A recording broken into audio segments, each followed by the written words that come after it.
Dans un contexte de montée des tensions en mer Rouge, Djibouti, depuis le 5 février, a intensifié ses opérations de surveillance le long de ses voies maritimes stratégiques. Le pays a à cet effet décidé d'accroître ses capacités de sécurisation des patrouilles côtières. Cette mesure vise à dissuader les attaques et à garantir la sécurité des navires et des activités maritimes dans la région, mais aussi à protéger les intérêts économiques et sécuritaires de Djibouti et de ses voisins. Le commandant de la garde côtière djiboutienne, le colonel Waïs Omar Bogoré, a souligné l'importance d'anticiper les situations afin de mieux les gérer. En effet, Djibouti essaie de se protéger contre les multiples attaques en mer Rouge parce qu'aujourd'hui, il va sans dire que sa sécurité est menacée.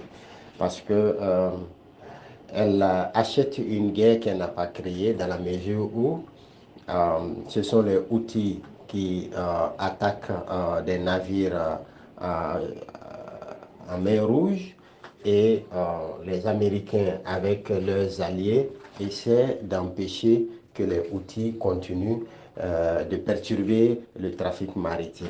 Les menaces contre la sécurité maritime dans la mer Rouge se sont élargies au fil du temps, étant alimentées par les attaques des militants houthis du Yémen contre des navires de gouvernement en lien avec Israël, étant donné que la mer Rouge est à proximité immédiate du Yémen. Selon le Fonds monétaire international, depuis mi-janvier 2024, le nombre de bateaux transitant par le détroit de Bab el-Mandeb à l'entrée de la mer Rouge au niveau du Djibouti et du Yémen a chuté de plus de 50% par rapport à la même période en 2023. Djibouti, en prenant ses précautions, va sans doute pouvoir protéger ses intérêts économiques et pouvoir sécuriser ses populations et aussi sécuriser le flux maritime sur ses côtes avec ses partenaires.